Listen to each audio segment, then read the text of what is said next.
After I won the lottery, my neighbor spread a fake escort rumor, got a news buddy to air it as breaking scandal.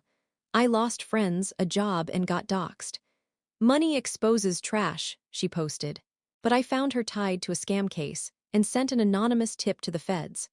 I was standing in the parking lot of the Kroger on Leonard Street in Grand Rapids, clutching a bag of frozen peas like it was a life raft, when a stranger marched straight up to me with her phone out and said, "Aren't you that lottery girl who runs the hooker ring?"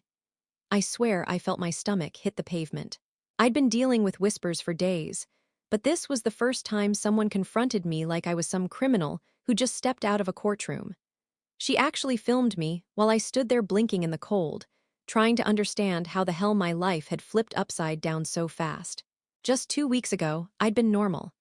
Just a tired 29-year-old who worked double shifts at a dental office and lived next door to a woman named Janelle, middle-aged, permanently nosy, and obsessed with neighborhood Facebook groups like they were her personal courtroom. And then I won the damn lottery. Not life-changing billions, but enough. Enough to breathe, enough to plan a future, enough to finally accept a job offer in Chicago without worrying about rent while transitioning. For the first time in years, I didn't feel trapped, and apparently Janelle hated that. The rumor started small. A weird message from a coworker. "Hey, someone said you're in some kind of trouble." Then my Aunt Marie. "Did you really get arrested before your big move?" Then the HR director in Chicago emailed me on a Sunday saying, we needed to pause onboarding until some allegations were cleared up. Allegations. I'd thought it was some clerical mistake, until I saw the local news. Not a major channel, one of those tiny ones that barely gets 5,000 viewers, but it aired a BREAKING scandal. Lottery winner LINKED to Escort service investigation. They blurred the face, but anyone who knew me could recognize the street, the porch, the damn wind chimes on my front door. And the reporter. Someone Janelle had bragged about knowing for years. That's when everything exploded. My social media got doxxed. My inbox filled with slut, fraud, gold-digging criminal. I lost friends who didn't ask a single question before blocking me. Someone even sent a picture of my house to a hate forum. Then Janelle posted on Facebook, "Money exposes trash." And people liked it. They liked it. By the time I was standing in that Kroger parking lot with frozen peas thawing in my hand, I wasn't even shocked anymore, just numb. It felt like the whole town wanted me to fail because they had nothing better to do. I was ready to crawl into a hole and disappear. And then, just as I was about to drive home, park my car, and cry myself to sleep, I got a message from an old high school friend I barely talked to. It said, "Hey, is this the same Janelle that screwed over my cousin in '09? Because if so, she was part of that utility scam. Look up her name with Kent County fraud case. You'll find something." My chest tightened. I didn't know what I expected, but I went home, opened my laptop, and typed her name into Google. One of those old PDF court summaries popped up. The kind nobody reads anymore. But I read it. And my hands started shaking. There it was, her full name, her address at the time, and a brief description of an old scam she'd cooperated on to avoid a worse penalty. Suddenly, the numbness cracked, not into fear, into something sharper. Because I realized something in that moment. People like Janelle don't stop. They don't learn. They just get better at hiding.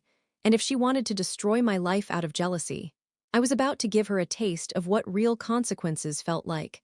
So I drafted an anonymous tip, attached what I'd found, wrote a message I never thought I'd be capable of writing. But then, right before I hit send, I noticed one more name. One I recognized. One that changed everything. And that's where things really started to spiral. Before all this blew up, my life in Grand Rapids was quiet in that dull, predictable way you don't appreciate until someone rips it apart. I lived on a dead-end street near Riverside Park, where the houses were old. The mailboxes leaned slightly, and everyone pretended to mind their own business while secretly watching each other like it was a sport. I rented the left half of a duplex. Janelle rented the right. When I first moved in 3 years ago, she seemed normal enough, one of those talkative neighbors who waves too hard, brings over expired coupons, and treats local gossip like currency. But over time, I realized she wasn't just chatty. She was obsessed with knowing everyone's business. And not just knowing it, controlling it. It started small. She'd comment on when I got home at night. She'd ask why I was always tired. She'd send me screenshots from the neighborhood Facebook group like, haha, look at this idiot who left their trash can out for 2 days. Then she'd follow with, you'd never do that, right? Her questions were always coated in sugar but edged with judgment. Still, I was polite. Because that's how I was raised. Don't start trouble, don't escalate things, don't make enemies with people who share a wall with you. I didn't need conflict. I just wanted to survive my job, pay my bills, and maybe someday move somewhere bigger. Then the lottery happened. It wasn't even some dramatic televised thing. I played the same numbers every Friday on a whim, and one Saturday morning I got an email that I thought was spam. When I realized it was real, I sat on my kitchen floor crying like a lunatic. I told almost no one. My parents, my best friend Serena, my new employer in Chicago because of the tax paperwork. I wasn't stupid. I knew money made people act weird. But somehow Janelle found out within 48 hours. I hadn't even claimed the winnings yet when she knocked on my door with 2 mugs of coffee and this frozen, too wide smile. I heard the news, she said, handing me one. Big things coming for you, huh? I asked how she knew. She shrugged. Oh, you know how information travels. Then she did something I still remember clearly. She leaned past me and glanced around my living room like she expected to see stacks of cash lying around.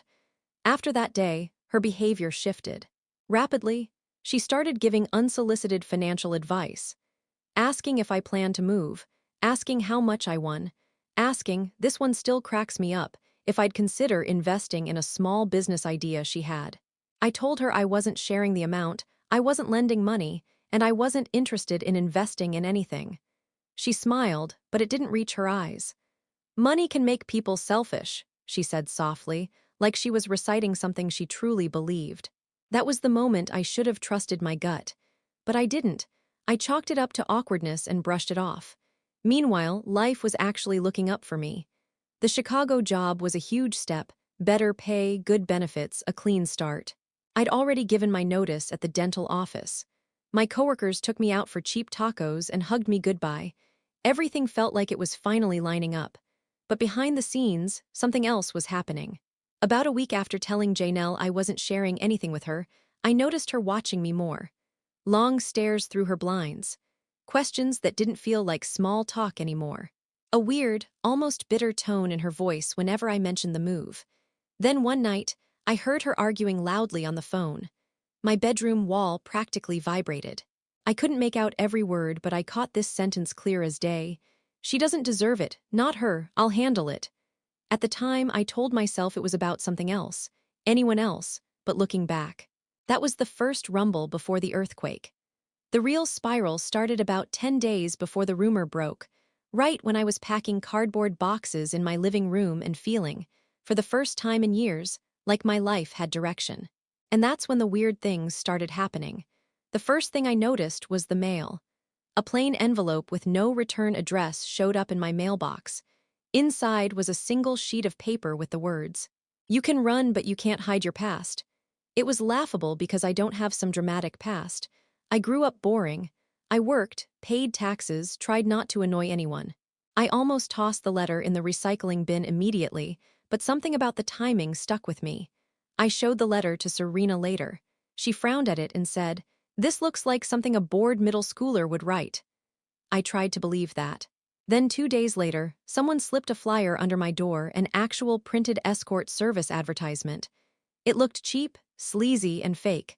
My name was written across the top in Sharpie. That one stopped me cold. Because it wasn't random. It was aimed. At me. I took it next door to Janelle, thinking maybe a teenager in the neighborhood was messing with everyone. But when she opened the door, she didn't even pretend to be confused. She just stared at the flyer in my hand and raised an eyebrow. "Huh, interesting," she said. "Guess people think they know things about you." I stood there on her porch feeling small and stupid while she smirked like she was watching a scripted show play out exactly as she planned. After that, the little things started piling up. My landlord emailed me asking if I'd had visitors coming and going late at night. Someone on Facebook sent me a screenshot of a post from a local moms group asking if the girl at the duplex was in some kind of trouble. I got a call from a random number asking for services, and then laughing when I hung up. I felt like I was losing my grip on reality. The only person who believed something was off was Serena. She came over one night with takeout and said, "This feels targeted, like someone's trying to destroy your reputation." But even she didn't want to say the word we were both thinking, Janelle, because who does something that cruel over jealousy? Apparently, Janelle. But at that point, I still didn't want to accept it. I thought maybe she was just enjoying the gossip, not creating it. I didn't want to believe someone who lived 12 feet away from me was that full of venom. Then the news segment happened. Seeing my own porch, my wind chimes, my sidewalk, my stupid blue recycling bin, blurred out but still recognizable was like getting punched in the chest. My parents called crying. Serena drove to my place at midnight because she didn't want me being alone. I didn't sleep for 2 nights straight. Every time headlights passed by outside, my heart jumped. I deleted every social media app off my phone. I shut my curtains so tight that my living room felt like a bunker. The whole town seemed to know the story before I even processed it. And then the comments started. People I'd gone to high school with, former coworkers, strangers. All piling on, all repeating the same lines the news had dropped. It didn't matter that none of it was true. It didn't matter that I had proof of nothing, because she had used something every small town feeds on: scandal. Shame. A woman with money must have done something dirty to get it. And I felt trapped, cornered, humiliated. But the worst part came the next morning, when I went outside to grab a package and found Janelle standing at the end of her driveway, arms crossed, smiling at me like she was relishing every ounce of my collapse. She said just one thing: "Funny how fast a reputation falls when it was never solid to begin with." That was when something inside me snapped. And I didn't realize it yet, but the first real twist was coming fast, hidden in the name I recognized on that old scam case document. When I opened that old Kent County fraud case PDF, I expected some boring legal jargon. Maybe a fine. Maybe a warning. I didn't expect anything that would actually matter. But then I saw the list of associated individuals, and that's where my breath caught. Because right under Janelle's full name was mine. Not my current name. My old name. The name I legally changed at 22 after cutting ties with my father's side of the family. A name almost nobody in my adult life even knew. A name that was nowhere online. A name that should have been buried. And yet, there it was, on a court summary from more than a decade ago, linked to a scam I had absolutely nothing to do with. My first thought was that it had to be a mistake, some clerical mix-up. But the more I dug, the more sick my stomach felt, because it wasn't a mistake. Back in 2009, when I was in high school, my dad was tangled up in financial crap, loan scams, sketchy consulting work, bouncing between get-rich-quick schemes. I never knew the details. I wasn't part of it. I was a kid who worked part-time at a diner and came home to parents who were fighting constantly. Apparently, one of those scams spiraled into a small investigation. Apparently, my dad listed me as a dependent involved in household financial activity to make himself look less responsible, because of course he did. Apparently, the investigators wrote down the names of everyone living in the residence during that time. And apparently Janelle knew that, because the next thing in the PDF hit harder: a note in the margin, something scanned from a handwritten file. Hard to read, but clear enough. Neighbor J. Winters reported family's unusual financial behavior. Claims daughter involved in transactions. Provided envelope. My pulse started racing. J. Winters, Janelle's old last name. She didn't just know about the fraud case. She HELPED right it. And back then, she lived 2 blocks from us. I didn't remember her. Why would I? She was an adult when I was a teenager. But she clearly remembered me. And my family. And that shitty neighborhood where everything felt like it was falling apart. And she had given the investigators an envelope. What envelope? What documents? What had she handed over? I felt the room tilt. She had known who I was from the moment I moved next door. That creepy feeling I'd had all along, that she watched me too closely, suddenly wasn't paranoia. She knew my entire old identity. She knew my father's crimes. She knew about the investigation. She had been involved. And she'd kept her mouth shut for 3 years. Until I won the lottery. That was when her "I heard the news" smile suddenly looked different in my memory. Not surprised, not curious, recognizing, calculating. I kept scrolling through the PDF, my hands shaking, and found one more punch to the gut. a list of individuals who cooperated in exchange for leniency. Her name was highlighted. She had been a confidential informant, not for the state, for a private debt recovery firm, which meant she wasn't doing good civic duty. She was paid to rat out neighbors, paid to tip off financial behavior, paid to weaponize information, and she had done it to my family once. Now she was doing it to me, but here's where the twist really hit. According to the case summary, the informant, Janelle, had provided information that turned out to be partially fabricated, meaning she lied back then too, meaning she'd ruined lives for profit before and had no problem doing it again. I stared at my laptop screen for almost 20 minutes, listening to the refrigerator hum, realizing I'd been living next to someone who had decades of practice destroying people for personal gain. And suddenly, the rumor. The news segment, the doxing, the smirks, the taunts. It all snapped into one horrifying picture. She didn't hate me because of the money. She hated me because she remembered who I used to be, and she wasn't done, not even close. Because the last line of the PDF chilled me, informant maintains contact with subjects for ongoing monitoring. She had moved next door to me on purpose. I didn't sleep that night.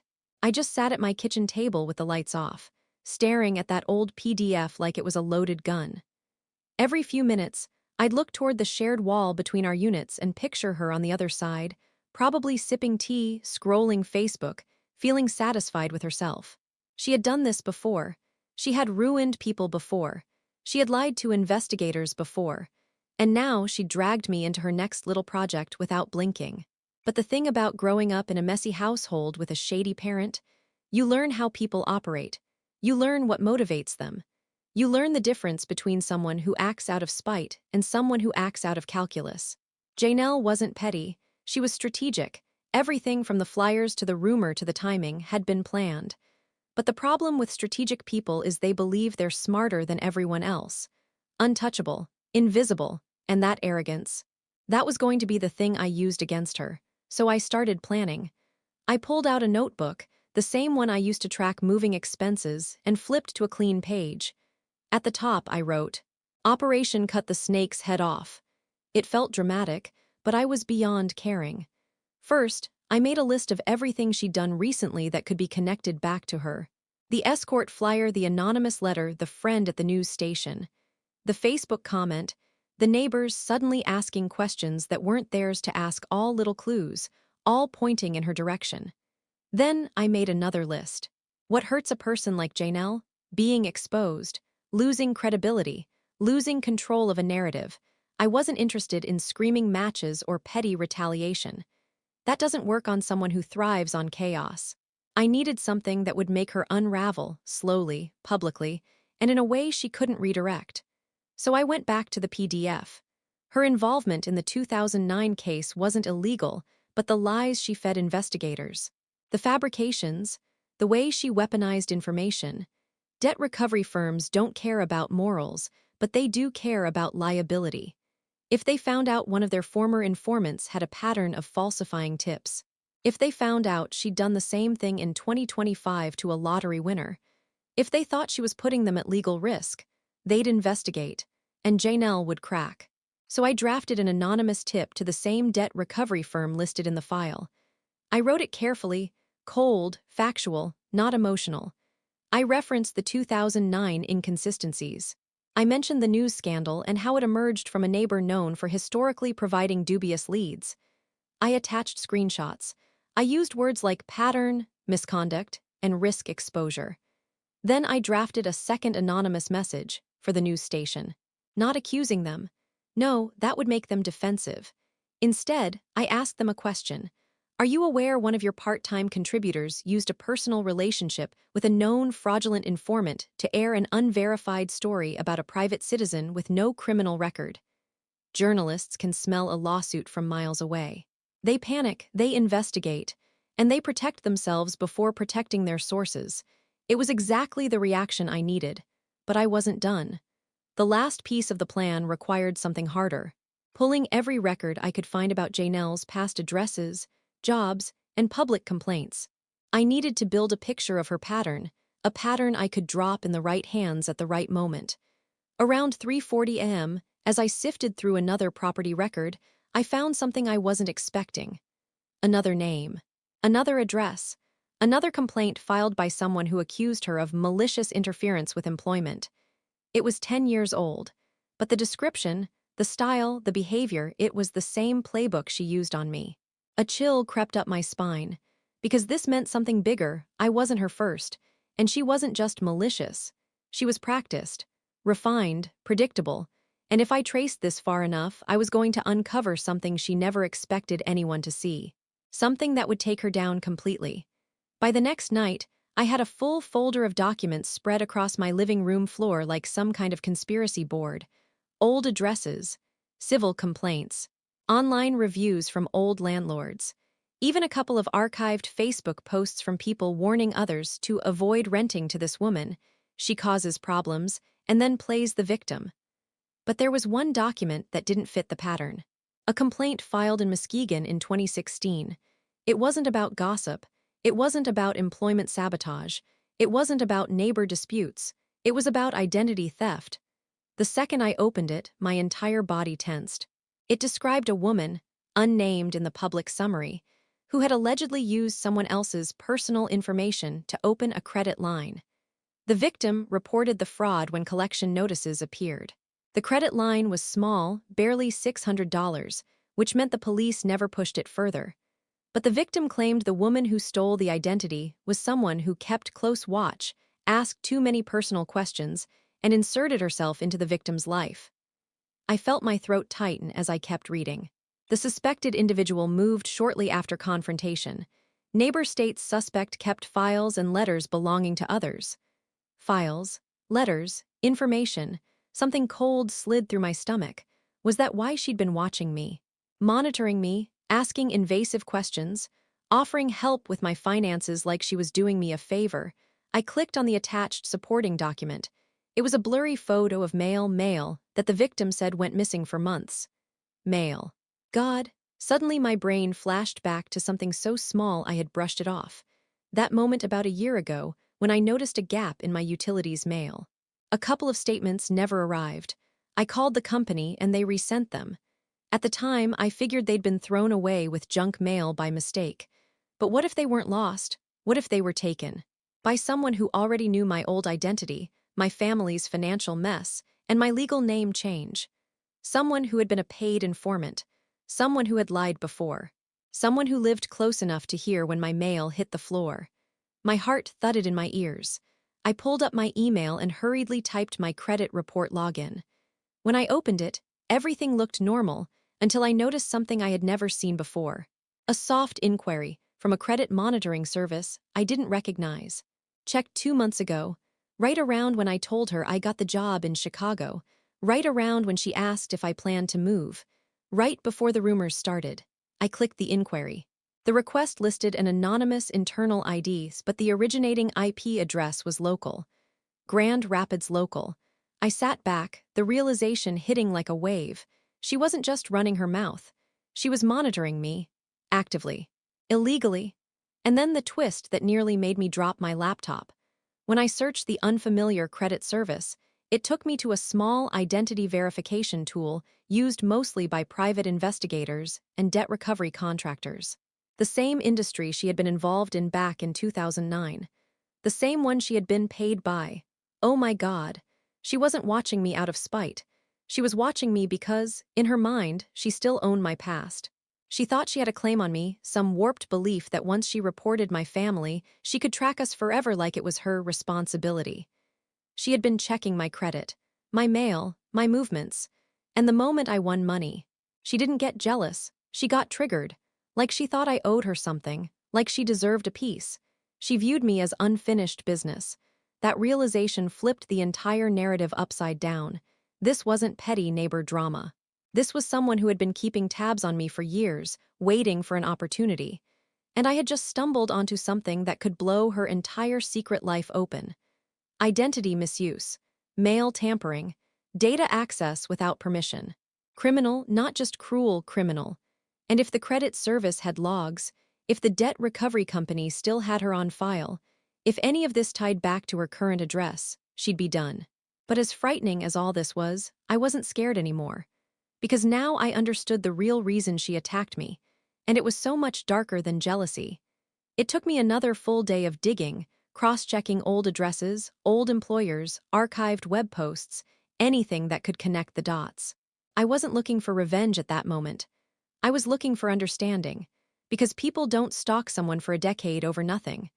They don't monitor credit pulls, steal mail, feed bogus tips to news reporters, and manufacture a fake escort scandal just for fun. There had to be a reason, and when I finally found it, it felt like ice water pouring straight through my lungs. It started with a name buried halfway down an old complaint from 2018. A man listed as a secondary party in a dispute involving Janelle. I recognized the last name immediately, my father's. But it wasn't my dad. It was his cousin, a man I only met twice as a kid. A man deeply tied into the same scam circles my father dipped in. A man who, apparently, had more dealings with Janelle than my family ever knew. When I Googled him, the pieces snapped together like a puzzle I didn't want. Loan scam, identity fraud ring, debt recovery disputes, and then one line that squeezed every bit of air out of my chest. Suspect collaborated with a female informant to target debtors using minors' personal data. Minors, meaning me, I opened more records.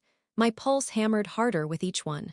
Back in 2009, when investigators started poking around my father's shady finances, someone, most likely this cousin, had pointed them toward Janelle, who lived nearby and already had a history of working with debt recovery groups. She wasn't some innocent neighbor who reported unusual activity. She was the informant hired to gather information on my father's debts. And the more I read, the clearer it got. She wasn't doing it out of civic duty. She wasn't doing it because she cared. She did it because she got paid based on how much usable data she could gather from the households she monitored. My stomach twisted as I kept scrolling. There it was, in black and white. She obtained mail, statements, and personal documents from associated households, including minors, to verify identity connections for asset recovery. Jesus. She'd taken my information, at 14 years old. A kid who didn't know anything about credit or fraud or what her father was doing behind the scenes. And she used me, my identity, as a bargaining chip in their recovery strategy. That's why my name was in that old file. That's why she recognized me instantly the day I moved in. That's why she watched everything I did. I wasn't a neighbor to her. I wasn't a person. I was a loose end. A loose end she couldn't believe had slipped through her hands until I won the lottery and showed up in the news like a reminder she hadn't finished the job. And then I understood the real reason she tried to destroy me, because if someone with money gets attacked, if someone with new visibility gets targeted, they look into things. They dig. They uncover old documents. People with resources make noise. And Janelle couldn't risk noise. Because here's the coldest part, the one that made my skin crawl. According to one of the scan notes, Janelle had been paid per identity she could connect to a debt case. And my name, Child Me, had been one of her little connections. Not legally, not ethically, probably not even accurately, but she got paid for me. And now, years later, the girl she used like scrap paper had money, mobility, a future, and a clean life she couldn't control. So she didn't attack me out of jealousy. She attacked me because she needed me ruined before I could expose her past. She needed me discredited. She needed me humiliated. She needed me unstable. She needed me quiet. That escort rumor wasn't pettiness. It was a preemptive strike. A silencing tactic. Because the truth was simple and horrifying. Janelle had built part of her life and her income on screwing people like my family over. And I wasn't supposed to survive long enough to figure that out. But I had. And she had no idea how much that was about to cost her. The moment I understood why she really came after me, something inside me hardened. Not anger. Not panic. Just a steady, freezing clarity. She had built part of her career on exploiting families like mine, stealing pieces of their lives, feeding them into systems that crushed them. And she thought I was still that powerless kid who couldn't push back. But I wasn't a kid anymore. I had resources. I had proof. I had nothing left to lose. And that made me dangerous in a way she never planned for. I started with the debt recovery firm. Not the anonymous email this time, a full detailed packet. Documents, screenshots, the old PDF, the Muskegon complaint, the soft inquiry logs. A summary describing exactly how a former informant had accessed personal data for someone not under investigation, years after she was no longer contracted. Identity misuse is a liability time bomb. I didn't sign my name, but I did include one line at the bottom. If this is ignored, the state AG will see the same folder. I overnighted it. Next was the news station. I sent them the same folder, minus the credit report info, along with a short message requesting a retraction and internal investigation into their contributor's ethical breach. I knew enough about small stations to understand one thing. Scandal terrifies them more than truth. Then I made a burner account. And I contacted every single person connected to the old complaints I'd found, the woman from Muskegon, the landlord from Lansing, the coworker from that archived forum post. I didn't tell them who I was. I simply said, if you ever filed a complaint against Janelle Winters, you may be contacted soon regarding a pattern of behavior review. Save your records. People love being validated. People love being believed. People love being told their problems matter. Within hours, I got responses, angry, eager, detailed responses. It was enough momentum to make sure that when things finally hit her doorstep, they wouldn't just knock. They'd kick the door in. The final step was the one I thought about the longest: submitting a mail tampering report. It sounds minor, but the second you say someone has taken mail belonging to a person who later became a lottery winner, the postal inspector doesn't shrug that off. Money equals motive. Motive equals investigation. So I walked into the USPS office on Monroe Ave, sat down with a very tired-looking inspector, and calmly described the missing mail, the rumors, the identity inquiry, and my neighbor's past involvement in investigations. I didn't embellish, I didn't dramatize. I let the truth sit there like gasoline waiting for a match. When I left the office, I felt lighter. Not happy, not healed, but grounded, like I had finally stepped into my own life instead of letting someone else steer it. The fallout came fast. 2 weeks later, an unmarked car pulled up next door. I watched from my kitchen window as 2 investigators, one federal, one state level, spoke to Janelle on her porch. She tried to smile. She tried to posture. She tried to look confused and victimized. But then they handed her a packet of documents, my packet, and I watched the color drain out of her face. She didn't look smug anymore. She didn't look superior. She looked small, cornered, exposed. Over the next month, I heard pieces through the grapevine. The debt recovery firm was conducting a formal review. The news station quietly suspended their contributor. And Janelle was being questioned multiple times by multiple agencies. It was slow revenge, not flashy. No big explosion, just pressure. Consistent, suffocating pressure. The kind she had used on others for years.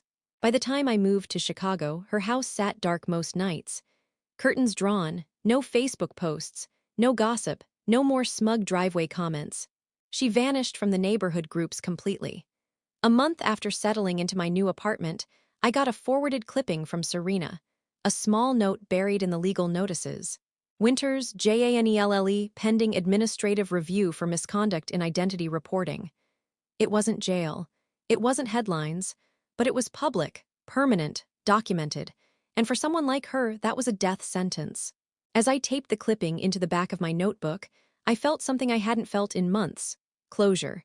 Because sometimes the best revenge isn't loud. Sometimes it's a quiet line in a public record that will follow someone for the rest of their life. And sometimes that's enough.